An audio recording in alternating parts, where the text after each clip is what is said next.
Good day, everybody. Welcome into the Daily Score. Dave wanted to make a quick appearance on the show, so there he is. Hi, Dave. Hi. Oh, no. Oh, now he's getting camera shy.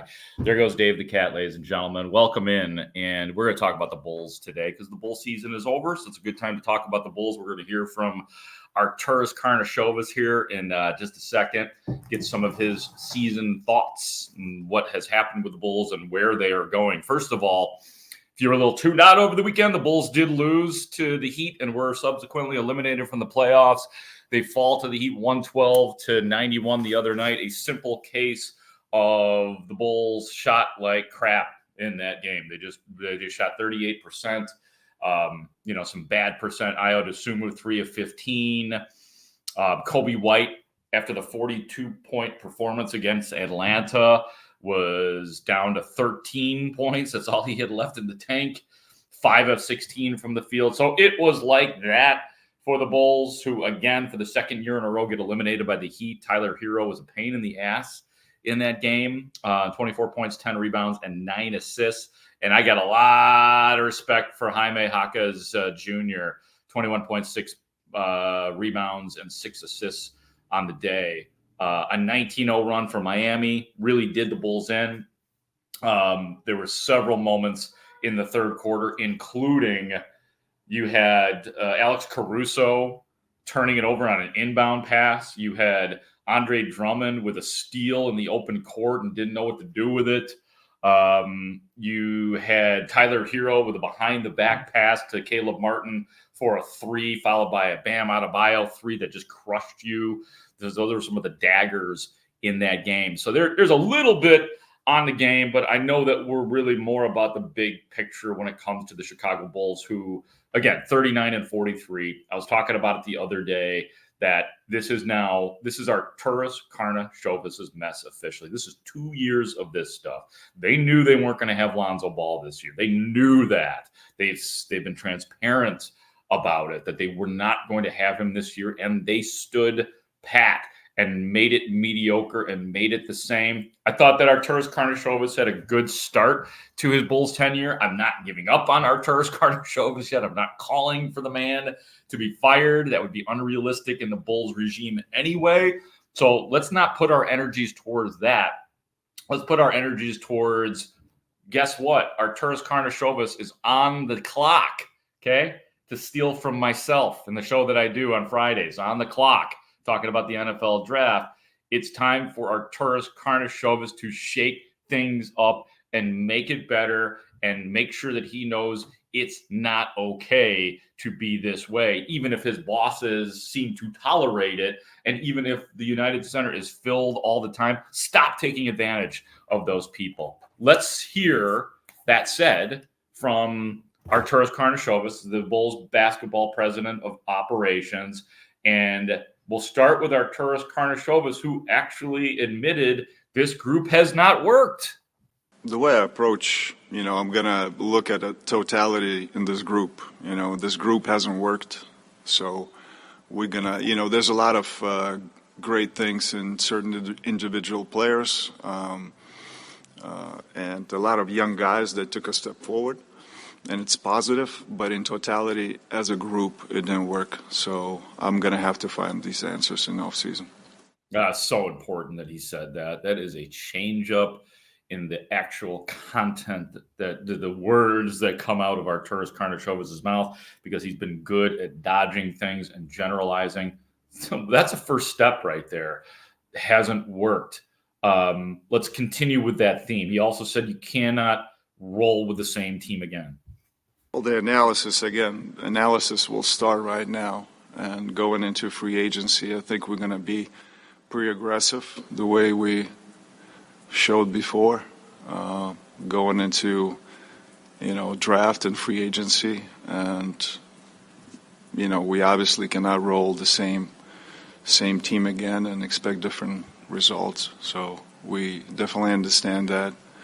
Even with some of the positivity with, the clutch wins and, overtime wins, we're still at 39 and we're playing and we have to somehow generate additional 10 wins. And even with injuries that we suffered this year, I think we need to change things. I got to tell you, it is so refreshing to hear Arturas Karnisovas say that. So he knows what I know and what you know, and that he is on the clock. He is. That's 2 years of in a big market, Chicago Bulls, one of the great franchises. It's not allowed to be like that. Again, no matter what do you feel, no matter how comfortable you feel in the front office, and the Reinsdorfs have a way of making people feel way too comfortable in their jobs. So good to hear that from Arturas Karnisovas.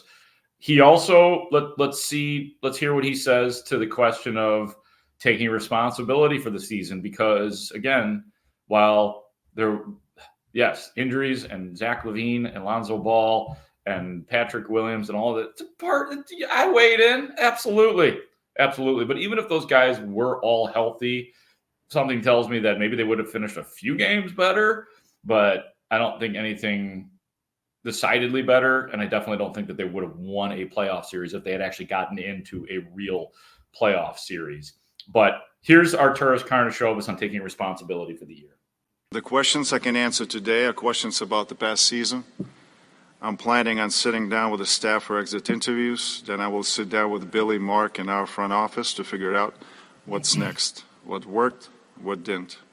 We will look for ways to improve, and we will address our shortcomings through the draft, trades, and free agency. I take full responsibility, however, in recognizing when changes need to be made, and I believe that time is now. Okay. Scripted statement, I could tell right there. I didn't watch the press conference, but just listening to it and having been to a million of these in my career for all of the sports, I could tell he was reading that. That's okay. It's all right. He wrote down the right stuff right there, taking full responsibility. So let's get into that a little bit, though. He said, obviously there's 3 ways you can build a team. Draft, which is not good this year, by the way, just by all accounts of the NBA experts. This draft sucks. Victor Wembanyama is not walking through that door for this draft. Free agency. The Bulls don't have a ton of space, and unless they want to go over the luxury tax. So that brings us to trades. Arturas Karnisovas, what you say about those? I'm always open to doing deals that are going to improve the team. And when we didn't see that there are deals available to improve the team and, to still compete for a playoff spot, I'm not going to do it. So I think going into this offseason, I think we're going to be more aggressive to look for ways to improve this team. All right, we'll see about that. We'll just leave it at that. It wasn't very particularly insightful. One of the big personnel decisions the Bulls have to make is on DeMar DeRozan. DeMar DeRozan does become a free agent. DeMar expressed after the game the other night that, he does, ideally, paraphrasing, he'd like to be back with the Bulls, but number one, first and foremost, he wants to win. So I think that he was kind of saying, if you read between the lines, this team's got to be better than it is. And that's what star players do. They put pressure on. I do believe there is a desire for DeRozan to be back, but I'm glad he said that. And here's what Arturas Karnisovas said in turn about DeMar DeRozan and his possibilities of coming back. Well, the both sides, in terms of DeMar, has been great for us for 3 years. He's been invested in, the city of Chicago, and it's been really great to our young guys, so both sides are interested in, continuing. So we'll see what happens in free agency. All right. DeMar DeRozan. Yeah, I think that's about the truth, that the parties are obviously very interested in each other. I understand that DeMar DeRozan is not a perfect fit because of the 3 thing, but as long as DeMar DeRozan is not called on to do everything that he's done, I'm not saying that he can't be your leading scorer, that he can't be the guy that gets the ball at the end, because he's shown to be terrific at that. But you definitely need a couple more guys on that team, and I think DeRozan would welcome that. Like, DeRozan's at the point in his career where, yes, he wants to win, but part of that is deferring. Like, you could tell DeMar DeRozan champions the young, like Kobe White. He'd rather Kobe White be the guy scoring 42 points as he did against Atlanta. DeMar DeRozan would probably rather not have to do historic things like he did in 2022, even though that was a blast. So I think DeMar DeRozan if they can come to a fair deal for the both parties, I think that DeMar DeRozan is an incredibly valuable piece on a team that wants to win. How can you deny that? Just don't make him the complete focus of the team. And I think that he's, in fact, a fantastic piece on any team. Lastly, we know that Billy Donovan's name was certainly mentioned pretty prominently for the Kentucky job. That's not happening. The position has been filled at Kentucky. So Billy Donovan never really flinched in terms of making it clear that he's the Bulls head coach. How does Arturas Karnisovas feel about Billy Donovan? I like what Billy has done here for the past 4 years. Billy's someone that you build a program with. He's a very good coach and even a better human being. We established a winning expectation. We defined a profile for the Bulls player, and we put emphasis on player development. It is also on me to facilitate Billy with the resources he needs to build a team that can be successful consistently. Yeah, that one was read again right there about Billy Donovan. So, obviously he loves him. There's a mutual respect. And quite frankly, Billy Donovan, the comfort that he has in the Bulls organization, I think he's probably pretty cozy too. But, Billy Donovan would probably like a little bit better clay to work with as well. So that's where the Bulls are. It's going to be an interesting offseason to see what Arturas Karnisovas does to change this team. I'll be shocked if he doesn't. I'll be disappointed if there aren't at least one, major augmentation to this Bulls team, but we shall see. Thank you all for listening and watching and subscribing. I appreciate you all. Thanks to Ray Diaz for producing. I'm Mark Grote for the Daily Score.